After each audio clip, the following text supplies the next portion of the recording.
जी जी जितना भी हमने देखा है जी प्रोमो के माध्यम से रंग दे बसंती की याद दिलाता है। जी, रंग दे बसंती की याद तो नहीं दिलाता। आई मीन दोनों कहानियाँ बिल्कुल अलग हैं, दोनों की सेटिंग बिल्कुल अलग है, दोनों कैरेक्टर्स बिल्कुल अलग हैं। लेकिन मैंने पहले भी कहा है कि रंग दे बसंती के बाद मुझे ये सबसे पावरफुल स्क्रिप्ट लगी है जो मैंने की है।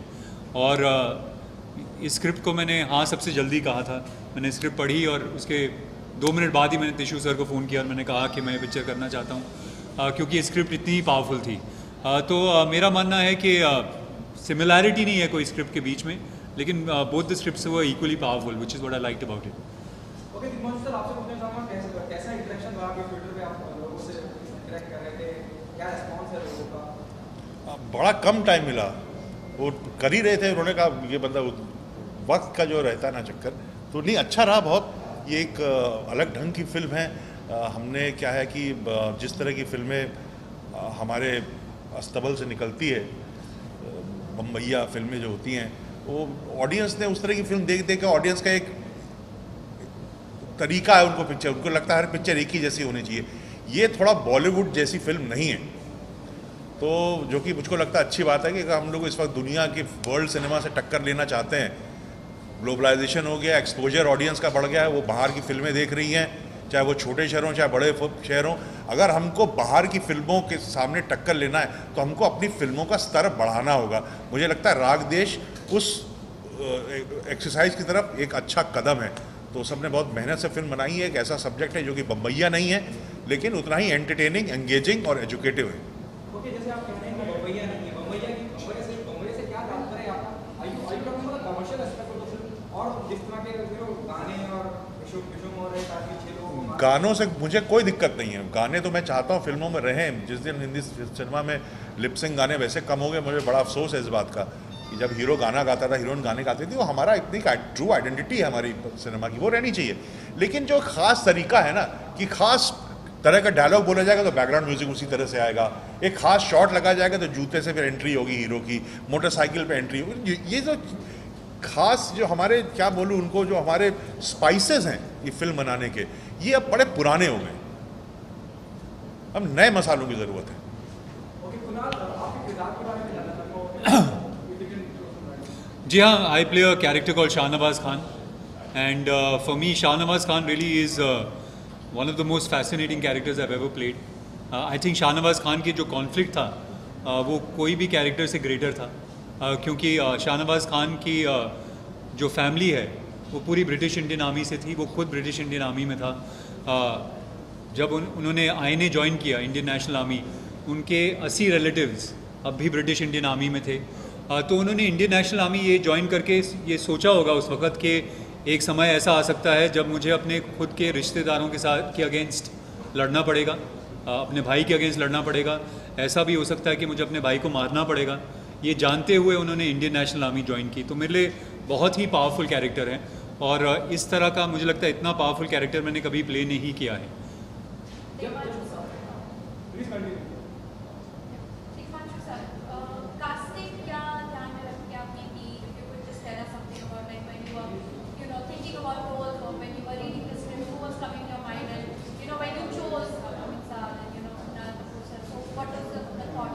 बस यही सोचा कि बेस्ट एक्टर कौन है इंडस्ट्री में, उनको ले लेता हूँ।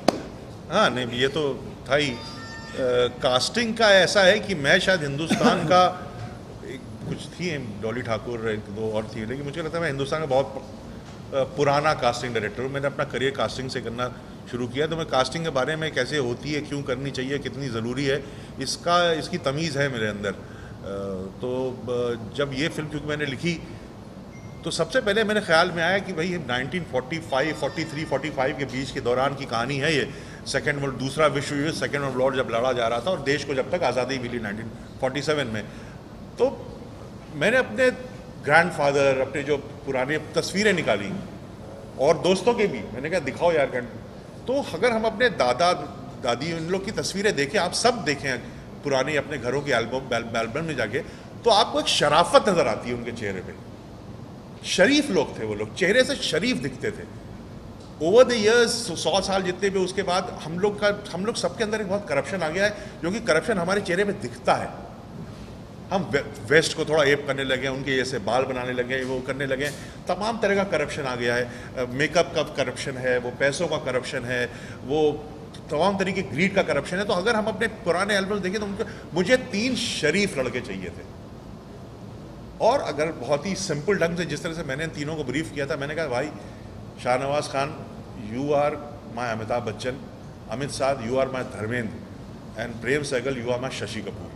तो इन तीनों का कैरेक्टर भी वैसे ही हैं, ये थोड़े इंटेंस हैं शाहनवाज खान, और मौके पे बोलते हैं, और जब बोलते हैं तो लोग सुनते हैं। अमित साध का कैरेक्टर है वो थोड़ा भड़बड़िया किस्म का है, हाथ उड़ जाता है उसका, गुस्सा आ जाता है उसको, मतलब फाइटर है, और he is playing a Sikh. और प्रेम सहगल का थोड़ा सॉफ्ट स्पोकन है, थोड़ा रोमांटिक है, और सैक्रिफाइस करने वाला है, उस तरह का है। तो मेरे लिए 3 इनको समझाने के, मेरे ये 3 जो हमारी हिंदी फिल्मों के 3 ग्रेट आइकॉनिक एक्टर्स हैं, इसलिए। सर जैसे कि आपने कहा कि जैसे जैसे वक्त जाता है वैसे वैसे काफ़ी बदलाव भी आते जा रहे हैं, तो जैसे जैसे नई मूवी आ रही है काफ़ी चर्चे में भी आ जाती है, कभी सेंसर बोर्ड की प्रॉब्लम से, तो कभी किसी और की, तो ऐसी चीज़ों में आप लोगों का क्या रिएक्शन है?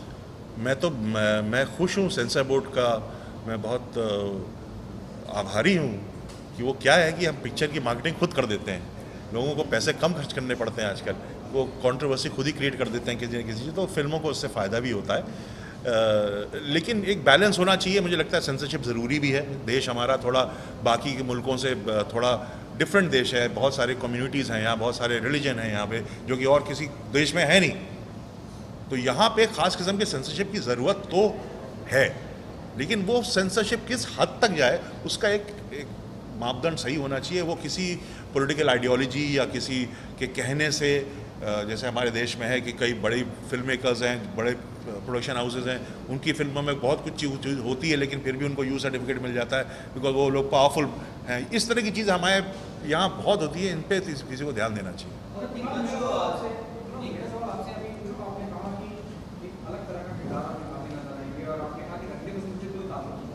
जी, सिवाय इस बात को कि आपका नाम शाहनवाज है, उसमें असलम था। I hope you take it in a positive note. right, of course. Do you get worried, कि you get typecast when I talk about, playing Aslam and Shahnawaz? I hope you understand that. No, not at all actually. I've never approached a character thinking about what the religion of the character is. For me, the character is interesting or not interesting. The religion is actually really secondary. It's about the character. So no, it's not something that's crossed my mind.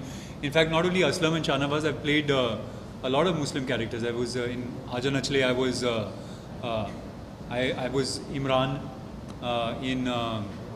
I did a film called Lamha in which I played a character which was Muslim as well. मैं जवाब दूँ उसका? हाँ बिल्कुल। क्या है ना कि अगर आप पुराने ज़माने में देखें तो चेहरे पे किसी का रिलीजन लिखा नहीं होता था। आजकल हमारे चेहरे पे हमारा रिलीजन लिखा दिखाई देता है सबके, तो पहले ऐसा होता नहीं था। शाहनवाज खान पंजाबी बोलता है, अब आप कहाँ से पंजाबी बोलते लगेगा कि यह हिंदू है कि मुसलमान है, बढ़िया खालिस पंजाबी बोल रहा है। ऐसे होते थे लोग।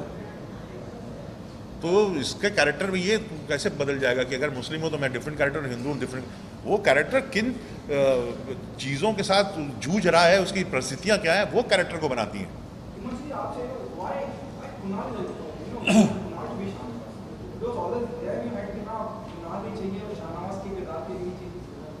मैं इसके साथ बहुत दिनों से काम करना भी चाह रहा था, मौका नहीं मिलता था। बहुत हम लोग एक दूसरे को काफ़ी सालों से जानते हैं, और एक तो मौका नहीं मिल पा रहा था। फिर जब ऐसी फिल्म बनाते हैं जिसके ऊपर आपका पूरा कंट्रोल होता है, आपके ऊपर कोई बैठा नहीं है कि इसको लेना है कि उसको लेना है, तो आप अपने मन की चीज़ करते हैं ना यार, वही मैंने की। जैसे कि आपने रिलेशन की बात की, तो मैं एक बताना चाहता हूँ कि जो कमल हसन साहब है, तमिल में उनका प्रोटेस्ट भी हो रहा है, उनके लिए ज़्यादा कंट्रोवर्सी भी हो रही है क्योंकि वो बिग बॉस में है। तो काफ़ी सारे ऐसे लोग सामने बनकर आ रहे हैं कि वो मुस्लिम हैं जो कि तमिल कल्चर को ये नहीं करते हैं, तो उस बारे में आपके क्या ख्याल हैं? कमल हसन साहब का जो बिग बॉस में हो रहा है उसको डिटेल के बारे में मुझे कुछ पता नहीं। आज मैंने सिर्फ अखबार में थोड़ा सा पढ़ा था, तो मैं उसके बारे में कमेंट करना मेरे लिए ठीक, मुझे पता ही नहीं कि मुद्दा क्या है।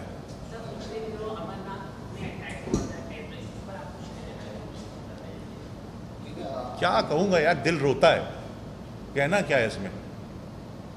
बहुत गलत है, बहुत ख़राब है। जिन्होंने मारा तो उनसे बड़ा कायर कोई नहीं है, उनका कोई धर्म नहीं है जिन्होंने अमरनाथ यात्रियों पे गोली चलाई है। क्या बोले उनके लिए। क्योंकि हमेशा रिलीजियस को भी टारगेट किया जाता है इस तरह का, और आपको लगता है कि जो अटैक हुए टेरर उनका कोई धर्म है? नहीं, बिल्कुल नहीं है, क्योंकि मुझे मालूम है कि मुसलमानों का धर्म उनको ये करने के लिए नहीं करता जो वो लोग कर रहे हैं। वो उनको कोई बहुत गलत लोग उकसा रहे हैं और किन्हीं और कारणों से हो रहा है वो, और बहुत दुख होता है। दिमाग से आपसे जानना चाहूँगा कि जो फिल्म का बेस होता है वो लोकेशन होता है, जो इम्पैक्ट पड़ता है वो लोकेशन के ऊपर ही पड़ता है। आर्मी आउटपोस्ट पर आपका कुछ लोकेशंस को लेकर कुछ दिक्कतें आई थी कि वहाँ पर परमिशन नहीं मिला था, क्योंकि जो रियल लोकेशन है वो इम्पैक्टफुल और बनाता है मूवी को। हाँ, रियल लोकेशन इम्पैक्टफुल बनाता है। मैं तो हम हर पिक्चर में मैं सेट्स में मुंबई में ज़्यादा काम करने में मुझे मज़ा भी नहीं आता है। मैं रियल लोकेशन पे ही काम करता हूँ, क्योंकि रियल लोकेशन क्या होती है, जब आप एक्टर को भी रियल लोकेशन देके जाते हैं ना, वो एक कॉस्ट्यूम की तरह है। अगर आपको पुलिस वाले का रोल करना है, या आर्मी वाले का रोल करना है, या वकील का रोल करना है, या डॉक्टर का रोल करना है, जहाँ आप आपने कॉस्ट्यूम पहनी, आप एक्टर अपने आप को चेहरे पर देखता है, उसको लगता है कि हाँ मैं आधा डॉक्टर तो हो गया, आधा एक्टिंग से करूँगा। तो लोकेशन भी वही काम करता है। जब आप रियल लोकेशन पे किसी को एक्टर को खड़ा कर देते हो तो उसकी आधी चीज़ें उसको सुविधा बहुत मिल जाती है बजाय एक नकली सेट के। तो ये तो बहुत अच्छी बात होती है कि अगर रियल लोकेशन में शूटिंग करें। हमको इस फिल्म में, बिकॉज आर्मी वाली फिल्म है और बहुत ज़्यादा इसमें कुछ बैटल सीक्वेंसेस भी हैं सेकेंड वर्ल्ड वॉर के, तो नेचुरली विदाउट आर्मी असिस्टेंट तो करना मुश्किल था। लेकिन उस वक्त देश में हालात कुछ ऐसे हो गए कि आर्मी वाले हमको परमिशन, हालांकि उन्होंने हमेशा दी है, जैसे मैंने पान सिंह तोमर भी की थी तो आर्मी परमिशन मिल गई। तो आर्मी की अगर आपको परमिशन मिल जाए तो इतनी आपको सुविधा हो जाती है कि वो लोग सब खुद करते हैं। आप असिस्टेंट डायरेक्टर भी कुर्सी पे बैठे रहते हैं जब आर्मी की आपको मदद रहती है ना शूटिंग में, बहुत आपको सुविधा हो जाती है। देश में हालात कुछ ऐसे थे कि हमको आर्मी परमिशन नहीं मिली, लेकिन हमारी डेट्स थी, सब कुछ बुकिंग हो रखी थी, तो हमने फिर भी गए। और हमारे साथ आर्मी के कुछ लोग थे, एक राज रावत हैं, उन्होंने, बिकॉज एक्स आर्मी है तो उनको क्या सही है क्या गलत है, टोपी कैसे पहननी है, कोर्ट मार्शल कैसे होता है, मार्च पास्ट कैसे करें, जो पूरा प्रोटोकॉल है आर्मी का, उससे हम लोग को अवगत कराया। उन्होंने देखा, हर सीन के वक्त रहते थे और कर दी हमने फिल्म। मूवी में ऋतिक रोशन और अजय देवगन को भी लिए जाने की बात चल रही है। रियली? आपने बताया नहीं सर? क्या बात है, जब पिक्चर देखेंगे शायद। कभी नहीं, कभी नहीं, झूठ।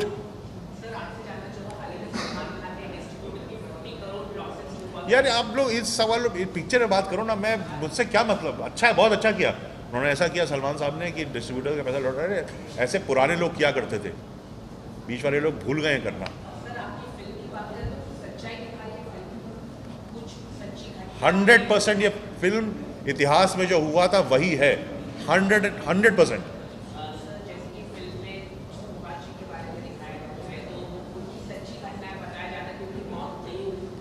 फिल्म उस बारे में नहीं, फिल्म उस बारे में नहीं है।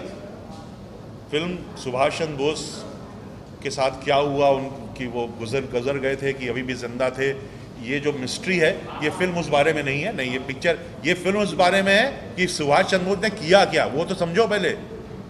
सब सुभाष चंद्र बोस को मनोहर कहानियां बनाने लगते हैं यार, काम क्या किया उस पर तो ध्यान दो। जैसे आपने अभी कहा था कि इस तरह की पिक्चरें नहीं बनती हैं कि अपना बॉलीवुड का लेवल अप कर सके, जैसे आपने भी रंगदेश बनाई है। आप बॉलीवुड में ऐसे कौन से डायरेक्टर को मानते हैं केपेबल, जो इस तरह की पिक्चर या बॉलीवुड का लेवल अप कर सके? ये पूरी जो मतलब मेरे साथ मेरे जो कंटेम्प्रेरी डायरेक्टर्स हैं वो सब ऐसे हैं। जो हम लोग बाहर से मुंबई के बाहर से आए हुए डायरेक्टर्स हैं ना, वो सब यही काम कर रहे हैं। चाहे वो अनुराग बसु हों, चाहे अनुराग कश्यप हो, चाहे दिवाकर बैनर्जी हो, श्रीराम राघवन हो, मैं हूँ, चाहे इम्तियाज़ अली है, ये सुजीत सरकार है, सुजॉय है, ये सब लोग एक नया काम कर रहे हैं। जो उनके सिनेमा पिक्चर बनाते हैं बहुत फ्रेश लगती है फिल्म, नई कहानियाँ, नई अंदाज कहानी कहने का नया है उनका। क्योंकि मेरा सवाल आप दोनों से है, एक वक्त था फिल्म मेकिंग बहुत चुनिंदा लोग जानते थे, प्रकाश मेहरा प्रोडक्शन और यशराज महबूब साहब के आसिफ, और बाद में जब अब एक प्रोसेस चल गया है, पूरा सब कुछ कॉर्पोरेट का इन्वॉल्वमेंट हो गया है, और मतलब अब ईपी ना जाने कितने लोग एक फिल्म के लिए रुके। आप दोनों से जानना चाहूँगा, कॉर्पोरेट का फिल्मों में आना पॉजिटिव साइन है या नेगेटिव साइन है? आप बोलना चाहोगे? आप बोलिए। जी एक्चुअली मैंने वो दौर देखा नहीं, मैंने तो यही दौर देखा है। मैंने जब शुरुआत की थी रंग दे बसंती के साथ, तब उसके जो प्रोड्यूसर थे यूटीवी थे, तो तब से मैं जो कल्चर में बड़ा हुआ हूँ वो कॉर्पोरेट कल्चर ही है। और मेरा मानना है कि जो सपोर्ट वो प्रोवाइड करते हैं वो बहुत अच्छी बात है, लेकिन उसके अलावा मुझे लगता है कि बहुत ज़रूरी है कि उस तरह के लोग हों कॉर्पोरेट्स में जो पिक्चरों को समझें, सिर्फ बिज़नेस नज़र से नहीं देखें कि ये पिक्चर मुनाफा करेगी या नुकसान करेगी, सिर्फ उस नज़र से पिक्चरों को ना देखें, मगर देखें कि ये कहानी क्या है, क्या कहने की कोशिश कर रहे हैं। एक समय पे यूटीवी स्पॉट बॉय उस तरह की पिक्चरें बहुत कर रही थी, एक नए लैंग्वेज सिनेमा को बढ़ावा दे रही थी। तो मेरा मानना है कि कॉर्पोरेट कल्चर ऑफ कोर्स उस तरह का सपोर्ट बहुत अच्छा है, लेकिन it should also be backed with the right people in those corporates. I think that's really important. Sir आप क्या कहते हैं, आपको लगता है कि डायरेक्टर की लिबर्टी बढ़ जाती है कि बहुत इन्वॉल्वमेंट होता है कि आप ये मत करिए और ये थोड़ा शॉट ऐसे मत कीजिए, no there are people who are there on the set from the नहीं, ये तो डायरेक्टर टू डायरेक्टर डिपेंड करता है, कोई सरकारी रूल थोड़ी है कि वो ऐसा बोलेगा तो ऐसे ही करेगा। तो कॉर्पोरेट वाले भी जानते हैं किस डायरेक्टर के साथ कैसे बिहेव करना है, तो ऐसा तो नहीं है। दोनों में की नेगेटिव पॉजिटिव, अगर आप स्टैटिस्टिक्स उठा के देखें तो कॉर्पोरेट्स के आने के पहले हमारी फिल्म का सक्सेस रेशियो वॉज बेटर। जब से वो लोग आए हमारा सक्सेस 250 पिक्चर बनती है जिसमें 10 हिट होती है यार, और जिसमें 3-4 जो है बड़ी हिट होती है, बाकी 5-6 हिट होती है, बाकी सब तो फ्लॉप ही होती है ना। अगर आप 1975 में Sholay was the biggest hit, 1975 और भी कम से कम 10 पिक्चरें थी जो बहुत बड़ी हिट हुई थी। तो आप आंकड़े देख लीजिए। कॉर्पोरेट्स के आने से सिर्फ एक अच्छी चीज़ भी है कि उन्होंने थोड़ा सा जो अलग किस्म का सिनेमा है उनको उसको सपोर्ट दिया है।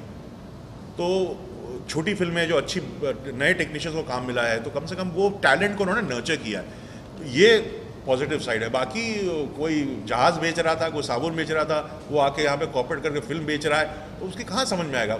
सिनेमा के लिए प्यार नहीं है उनके लिए।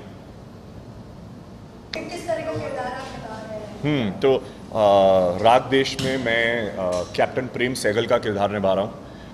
ये एक इंडियन नेशनल आर्मी के ऑफिसर थे। ये जो 3 अफसर थे आईएनए के जिन पे ट्रायल चला था रेड फोर्ट में, उनमें से एक अफसर थे, और ये एक बहुत बड़े वॉर हीरो थे। और मुझे लगता है इनकी कहानी ज़्यादा लोगों को नहीं पता है, इसलिए मैंने ये जो रोल है निभाने का सोचा, क्योंकि आई थॉट कि इस तरह this way I can get the story out to a lot more people. मेरी जनरेशन में ज़्यादातर लोगों को इंडियन नेशनल आर्मी और ये रेड फोर्ट ट्रायल्स के बारे में नहीं पता है। तो मुझे लगा कि ये सॉर्ट ऑफ मेरी ड्यूटी है कि मुझे इस फिल्म के साथ जुड़ना चाहिए और ये स्टोरी को आगे लेके जाना चाहिए। पर इस पिक्चर में कास्ट होने से पहले मुझे काफ़ी मेहनत करनी पड़ी थी। There was lot of research we had to put in, बहुत डॉक्यूमेंट्रीज देखनी पड़ी, बहुत किताबें पढ़नी पड़ी, और मोस्ट ऑफ ऑल मुझे जो मेरी रेगुलर ज़िंदगी है वो उससे थोड़ा दूर हटना पड़ा, बिकॉज मैंने आज तक कभी 1940s या 1930s के बारे में ना ज़्यादा सुना था, ना ज़्यादा रिसर्च की थी। तो मैंने अपनी प्रेजेंट लाइफ को कुछ महीनों के लिए दूर रख दिया था, और मैंने अपने आप को प्रेम सहगल के कैरेक्टर के लिए पूरा डेडिकेट कर दिया था। बिफोर ये फिल्म मुझे मिली, मैंने एक्चुअली इसके लिए एक ऑडिशन दिया था, बिकॉज ये पिक्चर मुझे मिली भी इतनी आसानी से नहीं थी। मुझे इसके लिए ऑडिशन देना पड़ा था, और जो हमारे कास्टिंग डायरेक्टर थे मुकेश छाबड़ा, वो मुझे लेके गए, तिग्मांशु सर से मिलवाया, और फिर जब उनको सब ठीक ठाक लगा तब मुझे पिक्चर मिली। But today I am very excited that I am a part of such a important film of history. और तिग्मांशु धुलिया के साथ काम करने का बेस्ट पार्ट ये है कि वो बहुत एंटरटेनिंग फिल्म्स बनाते हैं जिसमें साथ में आपको एडुकेट भी कर देते हैं। तो I think it's a win win situation.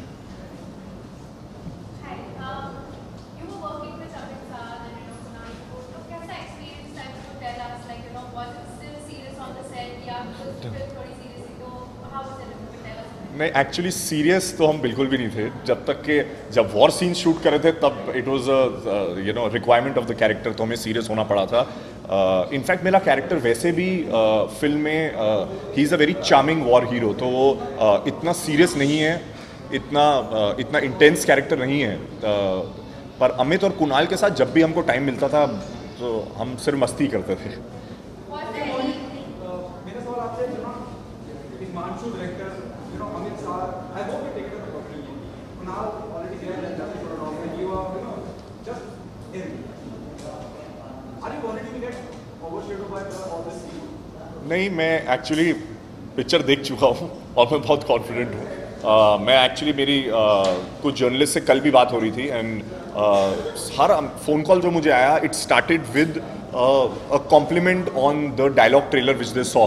तो कल से और आज में भी जो है मेरे कॉन्फिडेंस में बहुत फ़र्क आ गया and I am feeling very excited that you know already आपके ट्रेलर से अगर लोग आपको नोटिस कर रहे हैं और आपकी तारीफ़ कर रहे हैं तो मैं वेट कर रहा हूँ कि आप लोग सब थिएटर में जाएं और पिक्चर को देखें और मेरे कैरेक्टर को भी देखें. सो आई फील हम लोगों की कास्टिंग इतनी अच्छी है और हमारे सबके कैरेक्टर्स इतने वेल एच्ड आउट हैं कि सबका अपनी जो जर्नी है वो क्लियर पिक्चर में नज़र आ रही है. और मैं हूँ नया, मतलब ये एक तरह से कुणाल और अमित ने मुझसे काफ़ी ज़्यादा काम किया है, मेरी सिर्फ दूसरी पिक्चर है, बट आई थिंक एनर्जी इतनी अच्छी थी सेट पे और सब इतने गिविंग थे सेट पे कि it all went very smoothly. Yes, absolutely. मैं तो अपने सारे दोस्तों को, अपने सारे फैमिली मेम्बर्स को, सबको दिखाना चाहूँगा. अर्जुन को, सोनम को, वरुण को, वरुण के भाई रोहित, वो भी मेरे बहुत अच्छे दोस्त हैं. वो भी मैं इंडस्ट्री में मेरे जितने दोस्त हैं मैं सबको बुलाऊंगा, सबके लिए स्क्रीनिंग करूंगा और सबको पिक्चर दिखाऊंगा. कुछ मैं अब काम किए हैं तो दिखाना तो पड़ेगा. मेरे को I got a lot of actually मेरे को स्टार्टिंग में थोड़ी शॉक वैल्यू मिली लोगों से कि मेरी कल एक जर्नलिस्ट से बात हो रही थी, वो मुझे बोल रहे थे कि मैंने जब आपको ये करते हुए एक्सपेक्ट नहीं किया था. तो there was a lot of shock value which is coming कि लोगों को लगा था कि यू नो ये ऐसा रोल कैसे करेगा, या ये कर पाएगा कि नहीं कर पाएगा, या ये यू नो होल्ड कर पाएगा ऑडियंस को. But I think now slowly it's going all in my favour. तो मेरी आवाज़ की तारीफ मुझे मिली, मेरे पर्सनैलिटी की मिली और थोड़ी बहुत एक्टिंग की भी मिल रही है.